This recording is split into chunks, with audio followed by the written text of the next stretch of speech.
T-minus 30 seconds.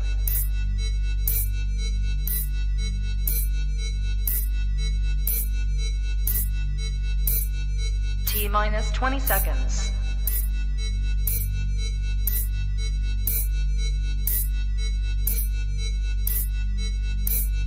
Ten, 9, 8, 7, 6, 5, 4, 3, 2, 1. What is up, everyone? We did it. We made it back to week one. We're here at Monday night. What an off season. What a first week.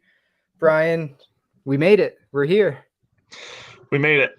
I'm still not over yet. My Broncos are still playing. So yeah. Listen, my season might be over already. The Patriots, they're not looking. Great. It might be a long year. Well, at least Mac Jones put him on his back and then hurt it. So okay, hey, be nice to Mac. He's trying really hard out there. Okay. Hey, it's zap time. I'm ready for it. Zap time, yeah. All right. So as you guys know, we're trying to bang these out in about 20 minutes, 15 minutes, give you straight to the, facts type of stuff. So with that further ado, we'll be here every week giving you updates and then hopefully your fantasy football playoffs. So let's start it. One of the big things that I wanted to really lead off with is a lot of the new wide receivers really seem to outshine and outperform their predecessors that were there the year before. So, you look at AJ Brown had 13 targets, had I think, Brian, we were just talking 70% of the air yards. Whereas Devonta Smith, who had a very good rookie year, had 4 targets and donut. Devonta Adams, 17 targets. Renfrow only had 6. Tyreek had 12 targets. Waddle only had 5. And frankly, Waddle's line looks okay, but that was really just a broken 42-yard touchdown that 3 Patriots defenders just didn't want to tackle him. So, looking at that, that's kind of scary. I'm curious, Brian, do you have any panic button out for any Waddle, Smith, Renfrow? Are you worried about those target distributions moving forward? The only one I'm a little worried about is Renfrow. I think there's a lot of excellent players there in Vegas, and with Waller also going to see a lot of targets. I think he is going to see a much diminished role. The fact that Adams had the stat line he did was insane. I expected at least a little bit more even a split between him and Renfrow, but God, 17 targets, 10 receptions, 141 yards, man. Yeah, and all of our AJ Brown, I feel like the undroppables, we loved AJ Brown all offseason. I know Michael B. Duncan is in the chat, and he's obviously a big fan. That might be a problem too. I have Devonta Smith in a couple places, so really hoping it's kind of a 1 week, one-off type show for him. But yeah, Renfrow, I think I'm with you. I'm the most worried about him as well. Adams is just an absolute stud. Yep. All right, what do you got next? I got the Bears, who played in a flash flood warning, and their running backs, and pretty much just the Bears offense as a whole.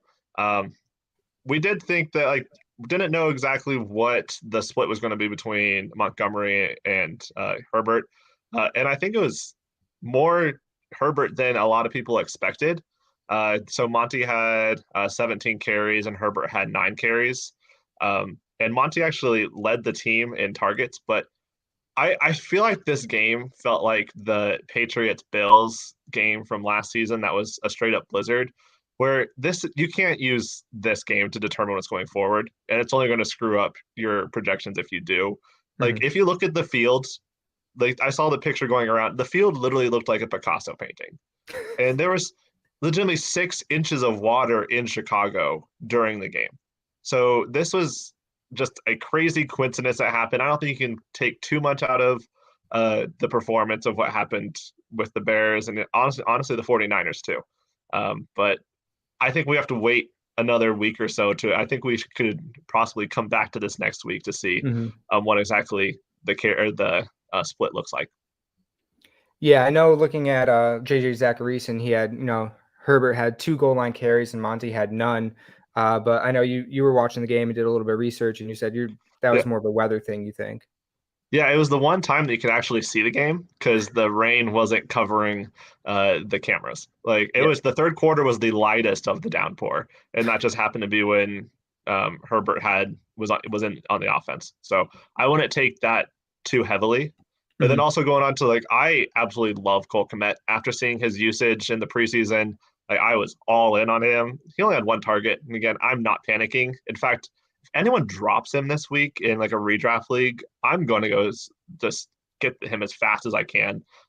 Mhm. And I think he's a decent trade target too because people are going to see that one target and not realize that the game was played in a monsoon. Yeah, I'm with you. It's definitely disconcerting when you see it, but I think that provides maybe a possible little buy window if someone's is panicking already in week one. So sweet. Moving on, Titans running back. Dontrell Hilliard really kind of stole the show with the touchdowns and everything. But he only ran 7 routes. He had 4 targets, 3 receptions. So at some level, you might think like, damn, this is an immediate must add.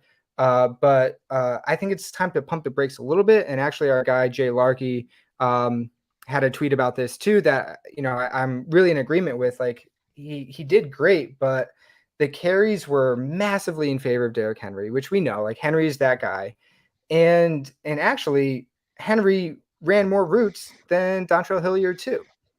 So it's more of a luck of the draw thing than what it seems to be as like a sign moving forward.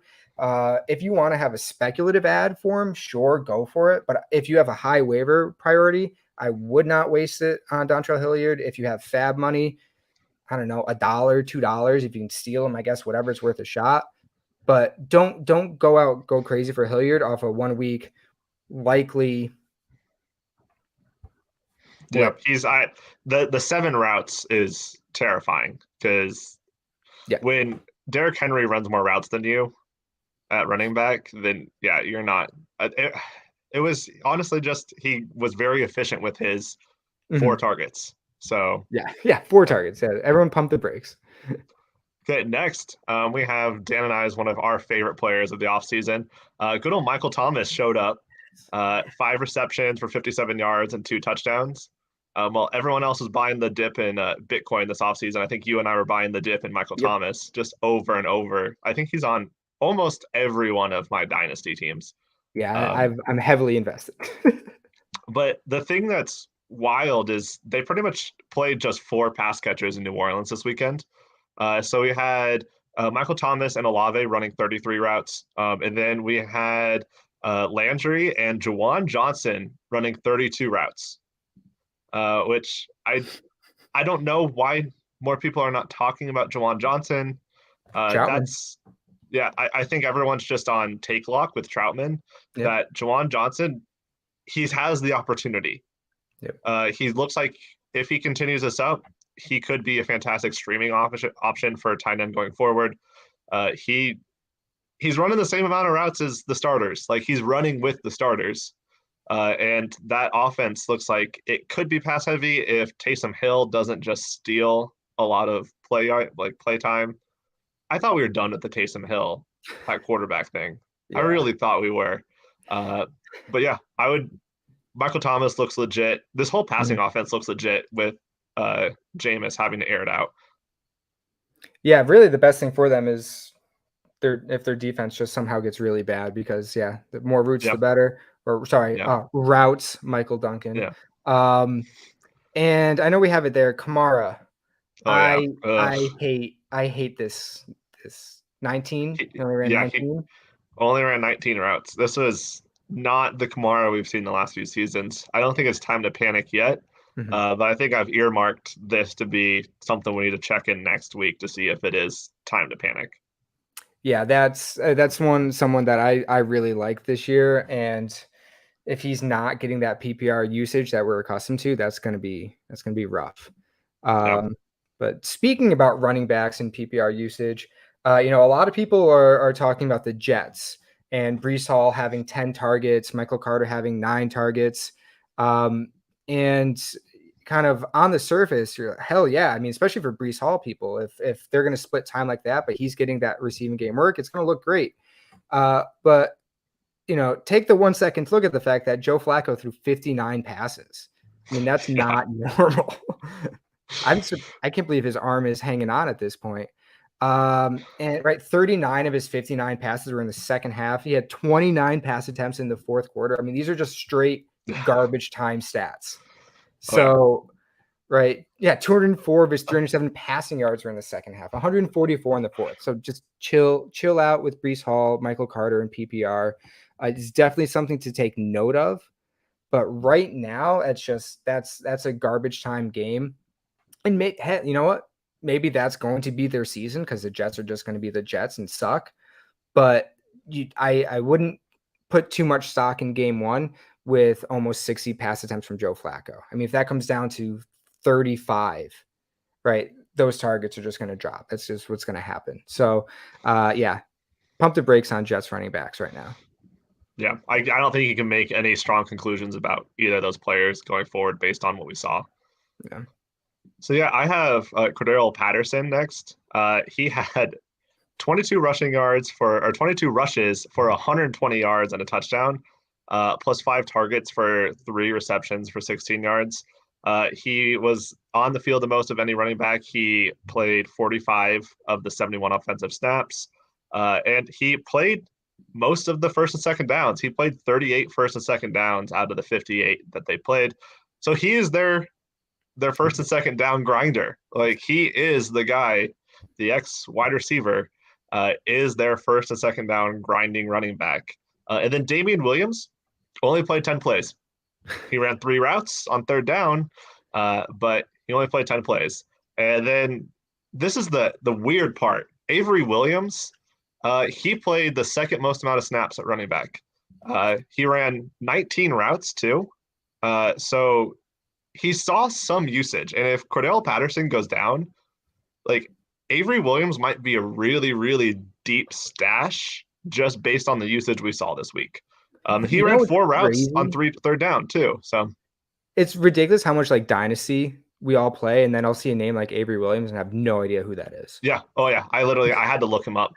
But yeah, I'm pissed about this because like all preseason I just heard Algier. Like, this is a backfield that like is wide open for a running back to come in. Like, he was taken in the 5th goddamn round, and everyone's telling me to draft him, and then no one's telling me that, oh yeah, Cordarrelle Patterson actually has a chance to be like the 1-2 guy. Yep. Like, why was no one talking about this?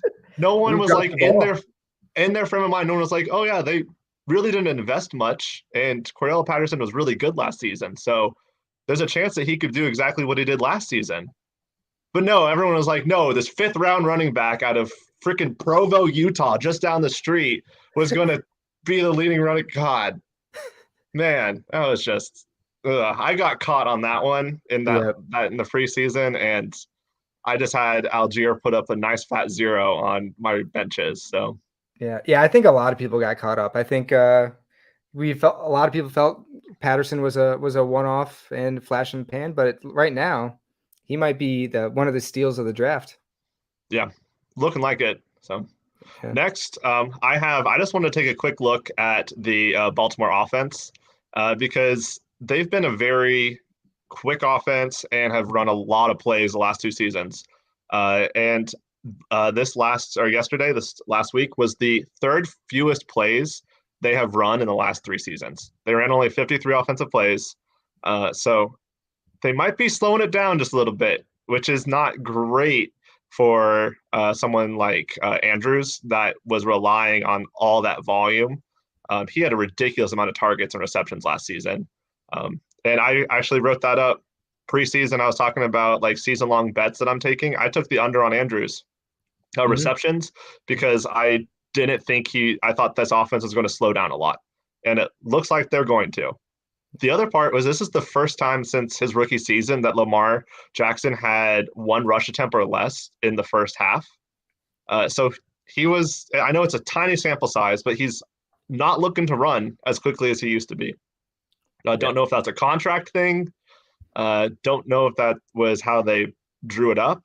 But that seemed more significant than like it kind of appears. Yeah, that's something that's like, stick in the tickler file, because if that repeats week 2, especially into week 3, that like panic button a bit for his fantasy value, because that's what he is. So if he's not rushing because, like you said, maybe a contract thing where he doesn't want to get hurt because has no guaranteed money, that's going to hurt a lot of teams. Like I've Lamar Jackson and a lot of redraft won't be happy about that. So moving quickly here, we have to talk about our baby boy. We really should just name the entire show after him. We should. Robbie did it. Guys, I'm so Robbie proud of him. Anderson. I'm so proud of him. He played football and did well. He caught a touchdown. It's amazing. Yeah. Yeah, not only that, his peripherals were fantastic. So yeah. Him and DJ Moore every snap, and ran a route on every drop back. 42% of the team air yards. I mean, that probably helps with the deep bomb, right? But that's huge. If that continues, I mean, I don't know. I'm just happy. I don't even know if this is fantasy advice. He's just been our guy that we love to like kind of root for / dog every single game last year. It's just really fun to see Robbie doing well. But definitely a name to, put on star next to his name to keep an eye out for. I think he's a fantastic DFS option, though, real quick. Like, yes, because he's going to get those deep balls and could just easily win you a week. So, and Baker is good at throwing the deep ball. Yeah, that's actually one of his strengths. So to finish up, looking at some quick hits here.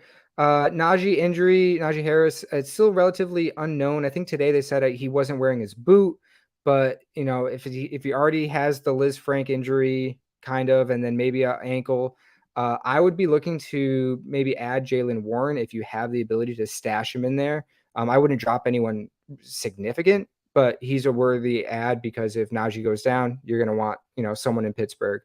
Kenyon Drake might be the Baltimore running back 1. Mike Davis, who I was all about because I thought he was going to be the lead back, was seemingly droppable at this point. He was a nothing burger in that game. He played 6 snaps, though. He played 6 snaps, though. Oh, 6. That's barely more than I played for Baltimore. Yeah. Kyle Phillips, 29% target share. Definitely worth an add in your PPR leagues. He might be a great little, if you have a deep league and you're playing 2 or 3 flex positions, that could be a great add there. Landry, another, we talked about the Saints offense. If you're on ESPN Yahoo, I know his rostership is somewhere in the 50% range or lower. Definitely worthy add at that point. I mean, you're just getting a free flex play. And lastly, Duvernay apparently decides to be good at football week 1. Do not buy in. Don't waste a waiver priority. Don't waste your fab on it. Let someone else pay for him and waste their spot. It's still Rashad Bateman, Mark Andrews as the top 2 guys. Don't go crazy on Duvernay just yet. Yeah, I agree. I would choose Landry over Duvernay. Yeah. All right. So now every week we have our Robbie Anderson Award of the Week. So that's someone that gets a ton of targets and does literally nothing with them. So our honorable mentions this week: Devonta Smith, 4 targets and 0 everything. Kyle Pitts, 7 targets, 2 catches for 9 yards. Deebo Samuel, 8 targets, went 2 for 14. But our week 1 Robbie Anderson of the Week goes to none other than CeeDee Lamb. Yay! 11 targets, catches 2 balls for 29 yards. Just an absolutely abysmal showing. And now he loses Dak Prescott. So if you roster CeeDee Lamb, I apologize, but it is a lost season. Unless that was bad. That was bad. Yeah. All right, Brian, you know the deal. Send us off. What's an animal fact? Giraffes have a 6-foot long neck, but they have the same amount of bones in their neck that we do. How about that? There we go. Yeah. All right, everybody. Thanks for tuning in for week 1. Kept it under 20 minutes, like we said. We will see you back here in a week. Adios.